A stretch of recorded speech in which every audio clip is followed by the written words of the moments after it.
Devonia Inman was in his early 20s when he was convicted of armed robbery and murder. From day one, he insisted he didn't murder Donna Brown, a night manager at a Taco Bell in Adel, Georgia, back in 1998. Not only was the evidence against Devonia not there, someone else had confessed to the crime with DNA evidence to support the claim.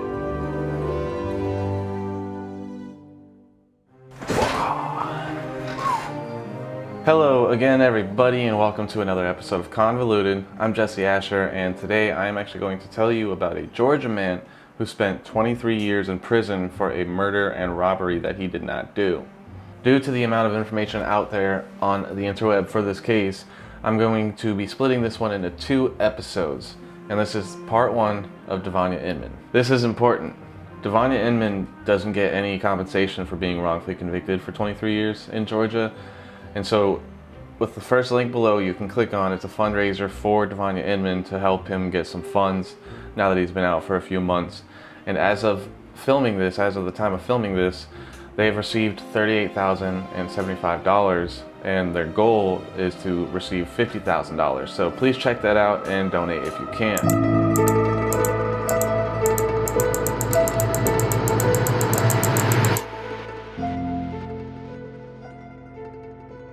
In addition to the plethora of articles I found online about this case, there's also a podcast called Murderville, Georgia, and a written series about this case, as well as another podcast called Breakdown by the Atlanta Journal-Constitution, and I listened to both of them. They're actually both really good, so check those out too. I'm sure you can find them with a pretty easy search. Oh yeah, and one other thing. There's a series on Amazon Prime called True Crime Story, It Couldn't Happen Here, and episode 1 of season 1 is also about Devonia Inman.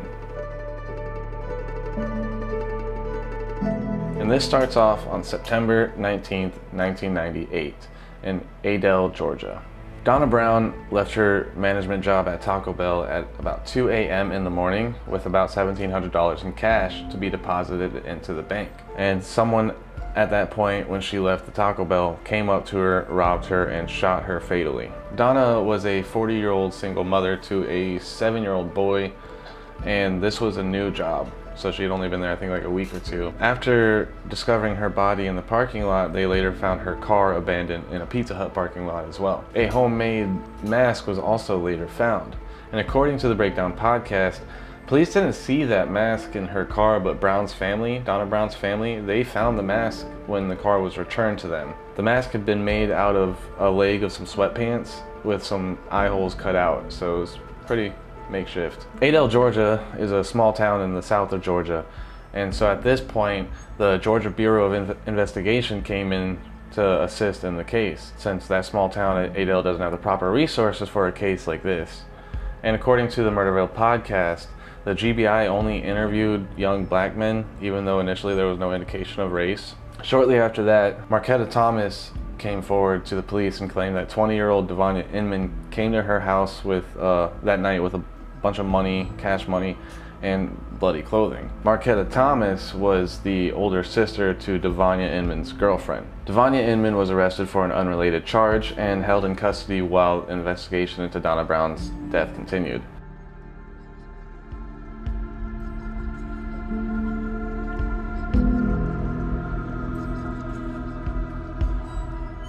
I watched a video on YouTube from BNC News, and it had an interview with one of Inman's attorneys, Tiffany Bracewell, and in the interview she was basically talking about how Devonia's name was on everybody's tongue around that town because it was a small, close-knit town.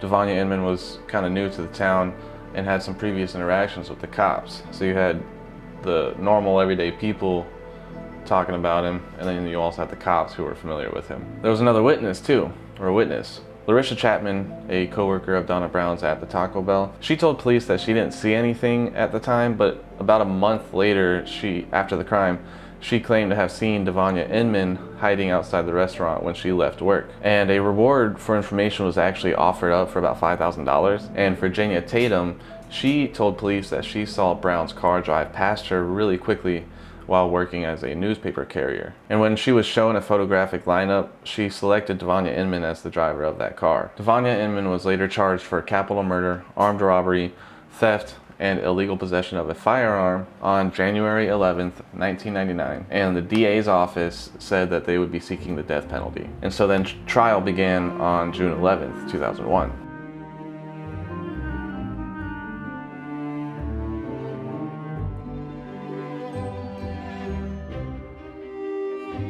According to the Murderville podcast, they brought in more than a dozen cops sworn in as bailiffs to act as courtroom security, even though apparently a normal case would maybe have, a couple. And according to the Georgia Innocence Project, the state had suggested that Devonia Inman wore the makeshift ski mask as he shot and killed Donna Brown. But there were a couple recantations that happened after this. Another note from the Georgia Innocence Project is that Devonia Inman, he was really only convicted based off the witness testimonies. 3 of the 4 state's witnesses, they recanted later on, and the only one that did not recant was Virginia Tatum, and she was the one that received the reward of around $5,000 for her testimony. The first witness I mentioned, Marquetta Thomas, well, she claimed that Inman came to her home in bloody clothing with a lot of cash, but she recanted, claiming now that the police put pressure on her and her initial statements were false. Larissa Chapman, the coworker that claimed she saw Devonia Inman outside of the restaurant when she left, she also recanted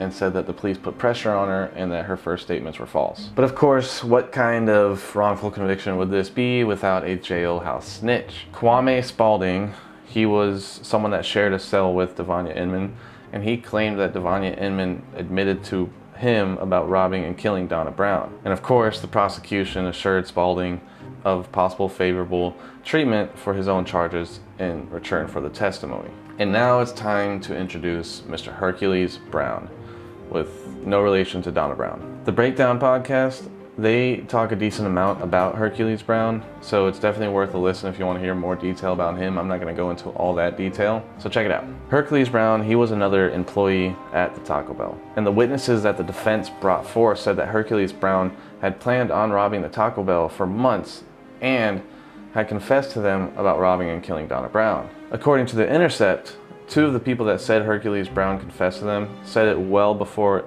Devonia Inman was even tried. But of course, the prosecution, they objected to any notice or mention of Hercules Brown, saying that no evidence linked him to the crime. According to the deathpenaltyinfo.org website, the district attorney that hid the evidence, he was actually later sentenced to federal prison because he lied to the FBI about whether he coerced a woman that was facing criminal charges to engage in sexual acts with him. Real dirtbag. The judge excluded the evidence, saying it was insufficiently reliable to overcome the hearsay rule. And I'm just going to quote from Cornell Law School on the legal definition of hearsay. Quote, "Hearsay is an out-of-court statement offered to prove the truth of whatever it asserts. Hearsay evidence is often inadmissible at trial.